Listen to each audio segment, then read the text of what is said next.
What's going on, YouTube? Metal Complex here, and today I've got a special video, something a little bit different. The knife in front of you is a Generation 4 Hinderer XM18 Fatty Harpoon Tanto.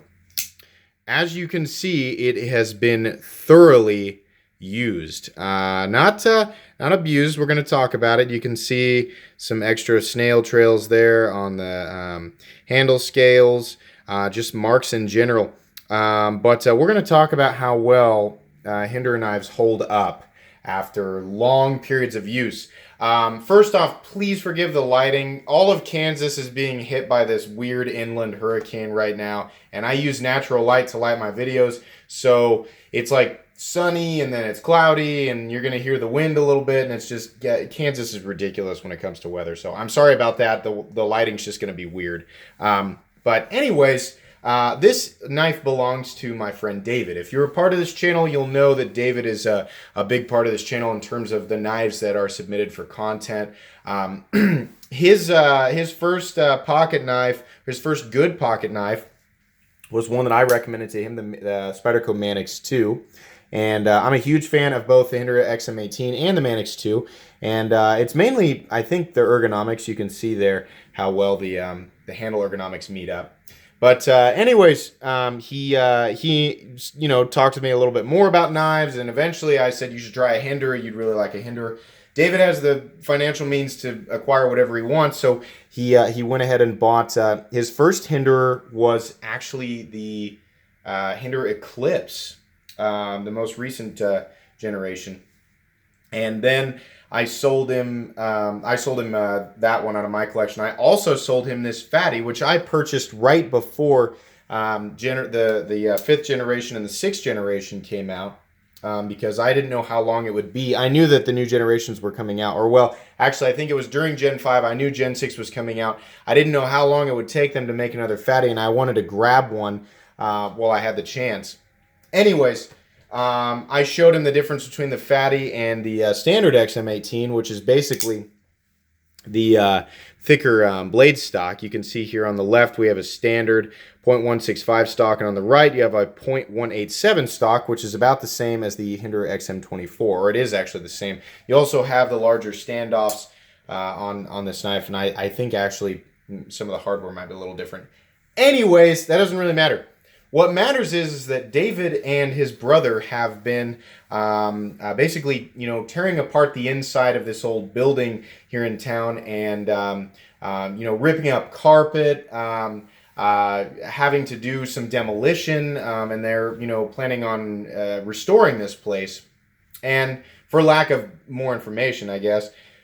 But they've been at it for a while. I sold him this knife, I think about, I want to say it was like 5 months ago, something like that. I don't think this knife was ever on my channel. If it was just used to show, in comparison with something. But David had this knife on him, and he pulled it out to open a box the other day in front of me, and I was like, man, you have been going to town on that knife. And he was like, oh yeah, I love this thing. It's an absolute beast, and it just tears through everything. Now, I was feeling the edge. It surprisingly is still a little bit sharp. All this stuff is probably adhesive and just gunk from being on the inside of this building. But the stuff he has told me that he has done with this knife is just incredible. They used it to not only open like a bajillion packages and zip ties, but he has been cutting through carpet, like apparently endless amounts of carpet with this thing. Old, nasty carpet. I mean, a lot of you guys know what that's like. That stuff's nasty. It's really hard on blades.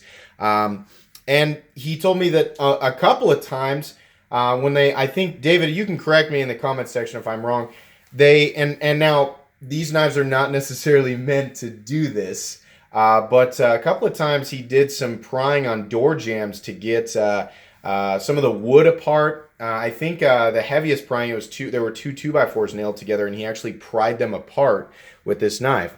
Now, this knife really should only be meant for cutting, but I wanted to point out a couple of things.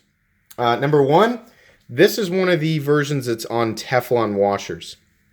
The Teflon washers have held up just fine. The action is perfect. It's actually almost fall shut still. no grit or gunk or anything, despite this knife having been in that type of situation, has slowed down the action. The tip is also almost still perfectly centered. It's ever so slightly favoring this side, but it's not rubbing. Let's see if we can get, yeah, you can see in there it's not rubbing, but the tip is still centered and the lockup is still hovering. If I remember correctly, it's still locking up in the exact same position it was when I had it, which is about 35 to 40%. There is absolutely no blade play on this guy, up, down, left, or right. And like I said, the blade is more dull than it was brand new, but it's still fairly impressive. In fact, let me grab a piece of paper and I'll show you guys how this thing still cuts. Okay, so this isn't going to be the most impressive cut test in the entire world. One, because this knife's been used. Two, because the starting stock thickness of this knife is 0.187, which is very thick. And three, this is a flat ground Tanto. So, it wasn't originally made for being... Are we going to focus here? What is going on? Having a hard time focusing.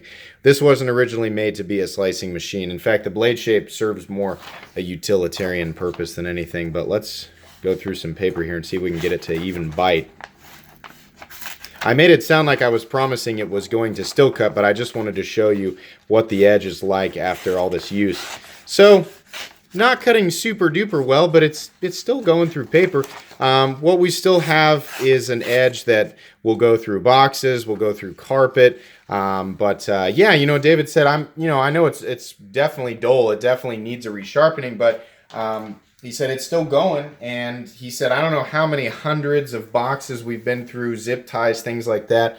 That's pretty impressive for, obviously this, with you guys out there who have handled knives like this or who own knives like this and maybe who do actually use them also, you probably touch the edge up a lot more often. You probably clean the blades up a little bit more, but I thought this would be a great example because David just throws this thing in his pocket and he uses it. So this, to me, is an excellent example of how these knives hold up after serious abuse. I don't think he has cleaned this blade in 6 months. I don't think he's cleaned anything on it. It's just, this is what it looks like. He said he's dropped this from he said multiple times I get it out of my pocket, I go to cut something, I've got something else in my hand, and I've dropped it from about 4.5 feet up off the ground, or it's fallen off a table, and it looks great. I mean, the whole knife just looks amazing, and the flipping action is still perfect.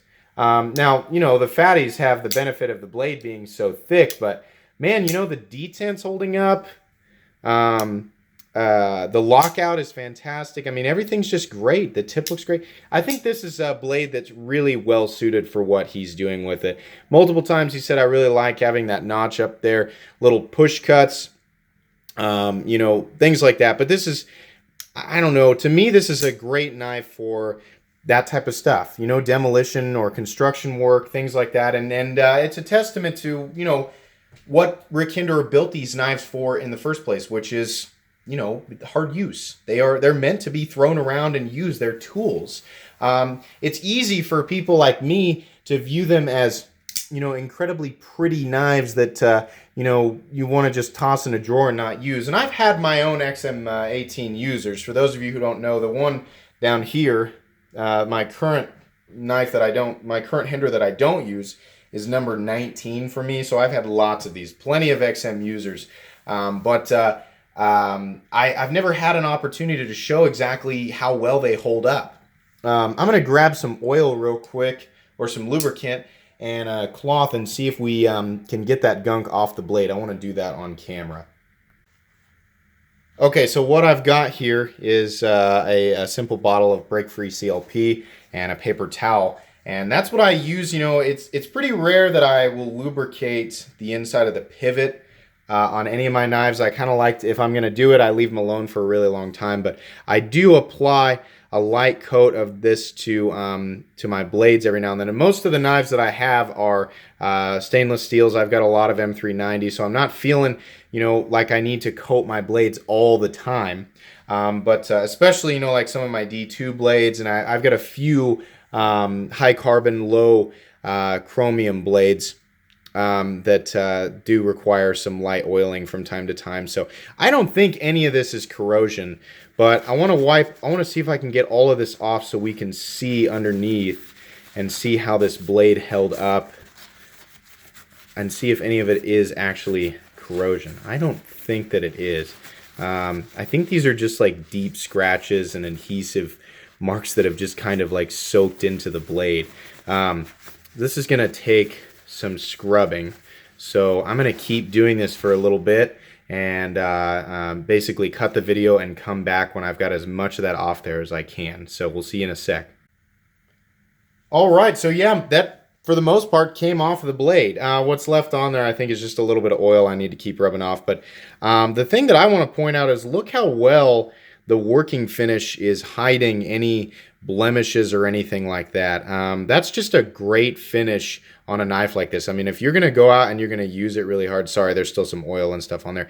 If you're going to go out and use a knife like this really hard, I think your best bets for finishes are going to be the stone wash and the working finish. Absolutely. You can see there, especially on the titanium side, sorry, still some oil and stuff from my hands. But there are some scratches and snail trails and things that are really well hidden by that working finish. And obviously, you know, I'm going to clean this. David gives me his knives every now and then, and I clean them up and just touch them up a little bit on the edge. I'm not a professional sharpener, but I do that for him. And that's what I'm going to do with this one. I was so impressed with how well these knives or this knife held up. And, you know, he didn't lose any screws. None of the pivot didn't come loose. Everything is just totally fine. I mean, it's really impressive. So I wanted to show this, and kind of anybody who's got a Hinderer knife and maybe you haven't really quite put it to the test yet, I kind of wanted to bolster your confidence and let you know, yeah, you can go ahead and use this guy. You can use it with confidence and know that you're not really going to have to do a whole lot other than just touch the edge up and clean it off a little bit. But these things are ready to go. They're ready to be used. They're great knives for day-to-day hard use, and I think you know, they're gonna serve people well. If you've been on the fence about a Rick Hinderer knife, you know, my experience is mostly with the Hinderer XM18 3.5 inch and Eclipse. If you want a smaller one, just know they are smaller all the way around in terms of length and blade thickness and titanium thickness, lock bar thickness, all that. They're smaller. If you really want the XM24, it's even bigger than this guy, but I can tell you at least the XM18 3.5 inch is an amazing everyday cutting tool, and it's going to serve you well, absolutely. And it's going to hold up. It's going to stand the test of time. So really impressive. I just wanted to share that with you guys. I thought some of you might find it interesting. This is not going to take the place of my normal knife review today. There will still, I don't know when I'm going to upload this, before my knife review for the day or after. But if it's before and you're worried that I'm not going to get a knife review out today, I definitely am. So anyways, I hope you guys enjoyed this video. If you did, please leave a like. If you'd like to check out my other content, I do, of course, have lots of videos of knives that are either expensive or inexpensive that I do or don't like. So check those out. And if you enjoy all my content, then please subscribe to my channel, because there is definitely more coming. Thanks for watching, and have a great day.